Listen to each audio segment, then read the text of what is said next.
అందరికీ నమస్కారం. ఈరోజు కథని రచించినది చిన్ను గారు. పెళ్లి పందిరిలో వేద మంత్రాలు ఘోషిస్తున్నాయి.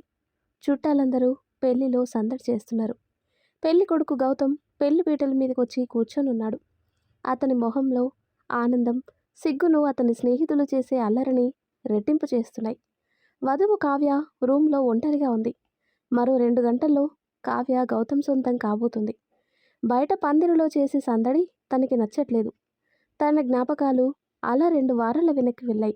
కావ్య అందమైనది కాదు, కానీ మంచి కలైన మొహం కలది. కానీ హైట్ తక్కువ, కొంచెం బొద్దుగా ఉంటుంది. పీజీ చేసింది. వెంటనే ఇంట్లో వాళ్ళు పెళ్ళి అనగానే షాక్ అయింది. తన జాబ్ చేయాలని కోరిక తీరదేమో అనే భయంతో. ఆల్రెడీ ప్రిపేర్లో ఉన్న వాళ్ళ అమ్మా నాన్న రాధ, రమణ గౌతమ్ ఫోటో చూపించారు. అబ్బాయి కూడా కలగా ఉంటాడు. హైట్, ఆ హైట్కి తగ్గ వెయిట్ ఉంటాడు. గౌతమ్ లక్ష్మీ శ్రీనివాసుల ఒకే ఒక కొడుకు. గౌతమ్ కూడా పీజీ చేశాడు. కావ్య కన్నా 3 సంవత్సరాలు పెద్ద. బెంగళూరులో ఓ ఎంఎన్సీ కంపెనీలో జాబ్ చేస్తున్నాడు. జీతం కూడా బాగానే ఉంది.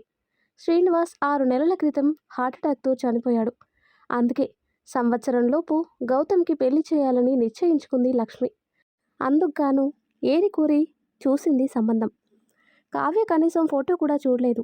అలా అని పెద్దవాళ్ళకి చెప్పే ధైర్యం లేదు. కొంచెం ఆలోచనలో ఉంటుంది కావ్య.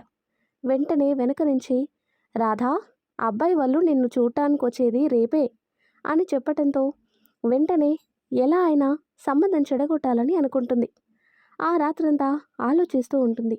కానీ తన మట్టి బుర్రకి ఏమీ తోచదు. అలా రాత్రంతా నిద్రలేని కావ్యకి ఎప్పుడు తెల్లారింది అనే విషయం కూడా తెలీదు. పొద్దున్నే రాధ వచ్చి కావ్యని నిద్రలేపి ఇంకో అరగంటలో అబ్బాయి వాళ్ళు వస్తారంట అంటుంది. రెడీ అవ్వు, ఇరువురికి నచ్చితే ఈరోజే నిశ్చితార్థం అని మీ నాన్న చెప్పారు. ఆ మాటకి కావ్యకి భూమి కంపించినట్టయింది. ఎలాగైనా ఈ సంబంధం తప్పించాలని ఆలోచిస్తుండగా తనకి ఒక థాట్ వచ్చి వెంటనే ఐడియా అని చిటికేస్తుంది. అబ్బాయితో మాట్లాడి ఈ పెళ్ళి తనకి ఇష్టం లేదని చెప్పించాలని డిసైడ్ అవుతుంది. ఆ తర్వాత కట్ చేస్తే ఇంటి ముందు కారు ఆగటంతో వెంటనే రమణ కార్ దగ్గరికి వెళ్తాడు. అప్పుడే కార్ దిగిన లక్ష్మిని గౌతమ్ అక్క, బావ, సుజాత, సురేష్, గౌతమ్ బాబాయ్, పిన్ని, శివపార్వతులని సాధారణంగా లోపలికి రండి అని ఆహ్వానిస్తారు.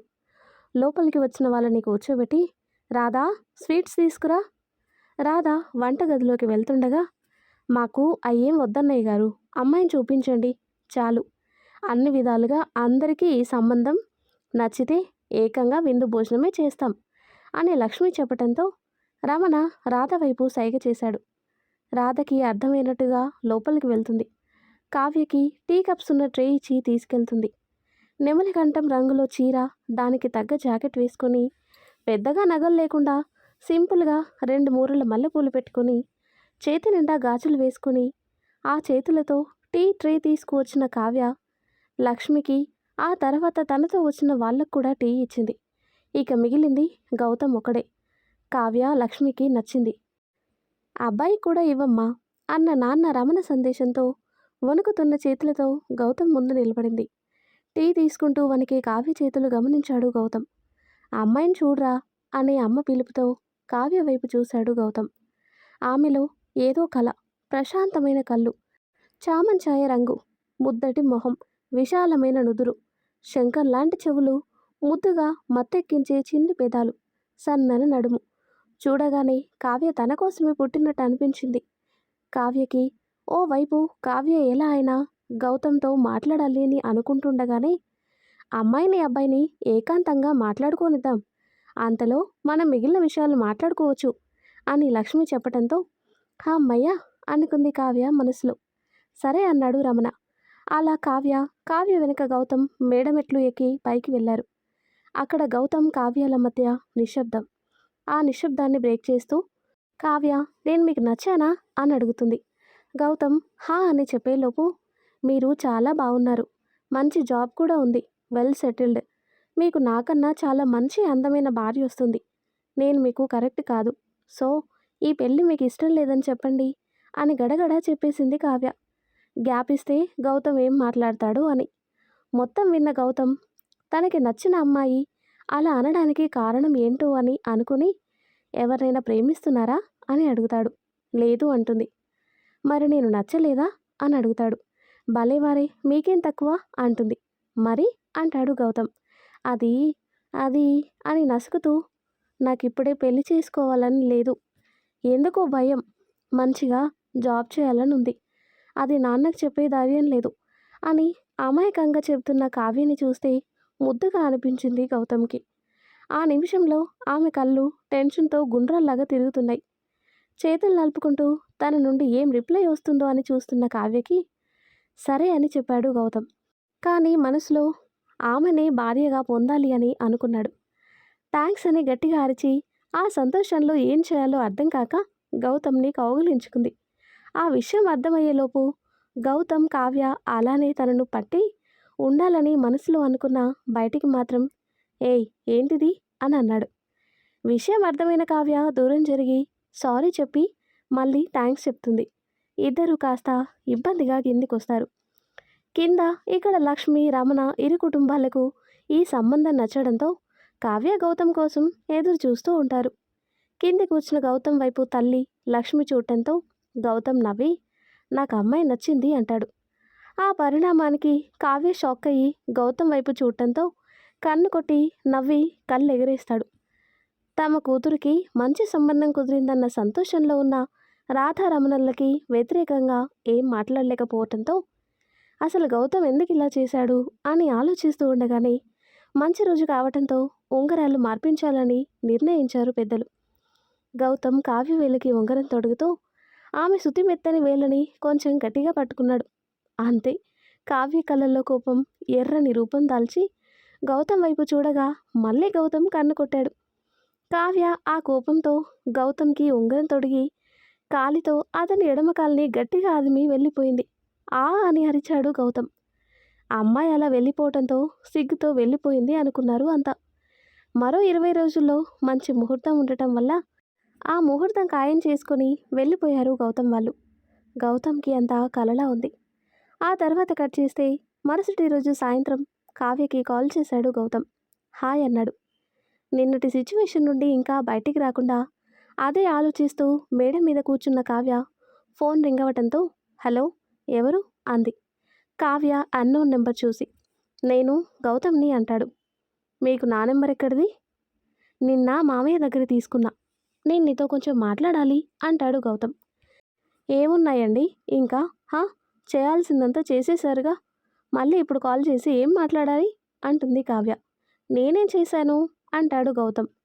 నేనేదో హెల్ప్ అడిగితే చేస్తా అని చెప్పి ఇలా చేస్తారా అని కోపంగా అడిగింది. ఓ అదా, మీరేం చెప్పారు? ఈ సంబంధం నచ్చలేదు అని చెప్పారు. కానీ అమ్మాయి నచ్చలేదు అని కాదుగా. సో అమ్మాయి నచ్చింది కాబట్టి నచ్చిందని చెప్పాను అంటాడు గౌతమ్. ఓహో, మీరు తెలివి బాగా ప్రదర్శిస్తున్నారన్నమాట అంటుంది కావ్య. అన్నమాట ఏంటి, ఉన్నమాటే. Basically you know that I'm very intelligent అని కావాలని అన్నాడు గౌతమ్, కావ్యని ఉడికించాలని. ఆయన మీతో నాకు మాటలేంటి అని కావ్య ఫోన్ పెట్టేయబోతుంటే ఏ ఆగు అంటాడు. ఏంటి అంటుంది. మరో 2 వారాల్లో పెళ్ళి. మంచి సంబంధం కుదిరితే అమ్మ గుడిలో పూజ చేయిస్తా అని మొక్కుందంట. అయితే అంటుంది కావ్య. అమ్మడు, రేపే పూజ. ఉదయం 8 గంటలకి నువ్వు సిద్ధంగా ఉంటే వచ్చి రిసీవ్ చేసుకుంటాను. నాకు ఇష్టం లేదు, నేను రావటం లేదు అని చెప్పి కావ్య కాల్ కట్ చేసింది. రాక్షసి అని చూద్దాం రేపు ఎలా రావో అని మనసులో అనుకున్నాడు గౌతమ్. ఆ తర్వాత కట్ చేస్తే కావ్య కావ్య ఎక్కడున్నావే రాధ పిలుపుతో కిందికొచ్చింది కావ్య. ఏంటమ్మా వస్తున్నానుగా, వచ్చేలోపు అరుస్తూ ఉన్నావెందుకు? నేను అరిచానా పిలిచానా? ఆయన పిలిచింది వినపడినప్పుడు వస్తున్నా అని చెప్తే నీ నోట్లోని ముత్యాలు ఏమన్నా రాలిపోతాయేం అంటుంది. అబ్బా ఏంటమ్మా నీ నస, ముందు విషయం చెప్పు. నాది నసలా ఉందంటే నీకు? అయినా నీతో నేను మాట్లాడలేను కానీ మీ నాన్న పిలుస్తున్నాడు. బయట వరండాలో కూర్చుని ఉన్న రమణ దగ్గరికి వచ్చింది. నాన్న పిలిచారట? అవునమ్మా. బుజ్జి నిన్నొకటి అడగనా? అదేంటి నాన్న కొత్తగా అడుగుతున్నారు? నిస్సందేహంగా అడగండి. అడిగేది మీ కూతుర్ని, పరాయి వాళ్ళని కాదు. మీరు ఇలా రిక్వెస్ట్ చేయడానికి అంటుంది కావ్య. బుజ్జమ్మా నీకే పెళ్ళి ఇష్టమేనా? అదేంటి నాన్న, నిశ్చయితాంబూలాలు తీసుకొని ముహూర్తం కూడా పెట్టుకున్నాక ఇప్పుడు అడుగుతున్నారు అంటుంది. నిజమే అమ్ములు.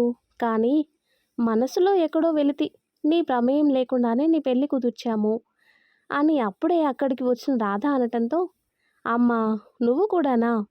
రాధని కూడా కూర్చోబెట్టి తను కూడా మోకాళ్ళ మీద కూర్చొని, చూడండి అమ్మా, నన్ను కన్నవాళ్ళు మీరు. మీరు నా విషయంలో ఏది చేసినా నా మంచి కోసమే చేస్తారు. నాకు ఆ నమ్మకం ఉంది. కాబట్టి మీరేం వర్రీ అవ్వద్దు. మీకు ఈ పెళ్ళి ఇష్టమైతే నాకు ఇష్టమే అంటుంది. మా తల్లి, మా బంగారం అని కావ్య నుదుటిపైన ముద్దు పెడుతుంది రాధ. అమ్మడు, మర్చిపోయా. రేపు మీ అత్తయ్య వాళ్ళు పూజ ఏదో ఉందని చెప్పారు. పొద్దున్నే గౌతమ్ బాబు వస్తాడు నిన్ను తీసుకెళ్ళడానికి. ఇక నువ్వెళ్ళి పడుకో, ఇప్పటికే లేట్ అయింది అని రమణ అనటంతో, సరే నాన్న అని కావ్య వెళ్ళిపోయింది. బాగా లేట్ అవ్వటంతో రత్నం, రాధ కూడా నిద్రపోయారు. అలా రూమ్లోకి వెళ్ళిన కావ్య అటు అమ్మ నాన్న సంతోషాన్ని పాడు చేయలేక, ఇటు తన చిరకాల కోరిక నెరవేరకుండానే పెళ్లి చేసుకోవటం ఇష్టం లేక ఆలోచిస్తూ పడుకుంది. కానీ నిద్ర పట్టడం లేదు. పొద్దున్నే రాధ కావ్య రూమ్కి వచ్చి, కావ్య, కావ్య లెగమ్మా, ఏడైపోయింది. ఏంటమ్మా పొద్దున్నే? గౌతమ్ ఇంకో అరగంటలో వచ్చేస్తాడంట. లేచి రెడీ అవ్వు. ఓ, ఆ సార్ నీతో చెప్పాడా? నీకు ఫోన్ చేశాడంట. నువ్వు లిఫ్ట్ చేయకపోయేసరికి నాన్నకి ఫోన్ చేశాడు. అంతలోనే కార్ శబ్దం రావటంతో, అదిగో మాటలోనే గౌతమ్ వచ్చేశాడు. ఇక నీ ఇష్టం, మీ నాన్న కిందనే ఉన్నాడు అని చెప్పి రాధ కిందికి వెళ్ళిపోయింది. ఇంటి లోపలికి వచ్చిన గౌతమ్ని అక్కడే పేపర్ చదువుతున్న రమణ చూసి, రా బాబు రా, కూర్చో. అమ్మ అక్క వాళ్ళంతా బాగున్నారా బాబు? హా, అంతా బాగున్నారు మావయ్య. అంతలో రాధ ఇద్దరికి టీ తీసుకొని వచ్చి ఇస్తూ, కావ్య రెడీ అవుతుంది బాబు, వచ్చేస్తుంది అని చెప్తుంది. అంతలో కావ్య వస్తుంది. లేత గులాబీ రంగులో చీర కట్టుకొని తనని చూడటానికి గౌతమ్కి తన 2 కళ్ళు సరిపోవు అనేంత అందంగా వస్తుంది. సరే మావయ్య, నేను వస్తాను అంటాడు. కావ్య, నేను కూడా వెళ్ళొస్తాను నాన్న అని చెప్పి ఇద్దరూ బయలుదేరారు కార్లో. గౌతమ్, కావ్యల మధ్య మౌనం. గౌతమ్ కావ్యనే చూస్తూ డ్రైవ్ చేస్తున్నాడు. ఆమె మౌనం అతనికి ఓ విరహ బాధను కలిగిస్తుంది. ఇంతలో ఎదురుగా వస్తున్న లారీని గౌతమ్ గమనించకపోవడంతో నేరుగా చూస్తున్న కావ్య గమనించి హే అని అరుస్తుంది. వెంటనే స్పృహలోకి వచ్చిన గౌతమ్ కార్ పక్కకి తిప్పుతాడు. త్రుటిలో ప్రమాదం తప్పుతుంది. వెంటనే కావ్య, కళ్ళు నెత్తిన పెట్టుకొని డ్రైవ్ చేస్తున్నారా? జాగ్రత్తగా రోడ్డు వైపు చూసి డ్రైవ్ చేయండి. మీకు బ్రతకాలని లేకపోయినా నాకుంది అని కోపంగా అనటంతో గౌతమ్ ఏం మాట్లాడలేదు. కాసేపటికిద్దరూ గుడి చేరుకున్నారు. ముందుగానే గుడిలో అన్ని ఏర్పాట్లు చేసుకోవటం వల్ల ఇద్దరూ ప్రదక్షిణలు చేసి పూజ ముగించుకొని తిరిగి వస్తుండగా కావ్య సైలెంట్గా ఉంటుంది. ఏం మాట్లాడదు. కావ్య మళ్ళీ నిశ్శబ్దం. ఏయ్, నిన్నేనే పిలిచేది. హా, ఏంటి అంటుంది. నీతో ఓ 10 నిమిషాలు మాట్లాడాలి. ఏం మాట్లాడాలి అని కావ్య కోపంగా అనటంతో, ఎప్పుడు నువ్వు మీ ఇంట్లో గ్యాస్ స్టవ్ మీద కూర్చొని ఉంటావా? ఆహా, ఏం లేదు, ఎప్పుడు మండిపడుతుంటే అందుకు అంటాడు గౌతమ్. ఆ మాటలకి కోపం వచ్చి కావ్య మెట్లు దిగుతుండడంతో, ఏయ్ ఆగు అని తన చెయ్యి పట్టుకున్నాడు గౌతమ్. గౌతమ్, ఏంటిది, వదలండి, అందరూ మనల్ని చూస్తున్నారు అని కావ్య చెప్పడంతో గౌతమ్ చెయ్యి వదిలేశాడు. ఇద్దరు కార్ దగ్గరకు వచ్చారు. కార్ రిటర్న్ చేసి కావ్యని ఎక్కువ అంటాడు గౌతమ్. నేను నీతో రాను, ఆటోలో వెళ్ళిపోతాను అంటుంది. ఇక్కడి నుంచి ఆటోలు లేవు కావ్య, అయినా నేను నీతో రాను అంటుంది. ఏయ్, ఏంటి పిచ్చి పిచ్చిగా ఉందా? పోనీలే అనుకుంటుంటే, నేను మీ ఇంటి నుండి తీసుకొచ్చా, మళ్ళీ మీ ఇంటి వద్ద దింపే వరకు నాదే బాధ్యత. ఇప్పుడు కానీ నువ్వు లోపలికి ఎక్కలేదనుకో, నేనే దిగి నిన్నెత్తుకొని ఎక్కించాల్సి ఉంటుంది. చెప్పు, ఎక్కుతావా ఎక్కించనా అనేసరికి కావ్య కార్ ఎక్కేసింది. ఆనంత పని చేస్తాడేమో అని. గౌతమ్ కార్ స్టార్ట్ చేస్తూ కొద్ది దూరం వెళ్ళాక, ఎందుకు కావ్య నేనంటే నీకు ఇంత కోపం?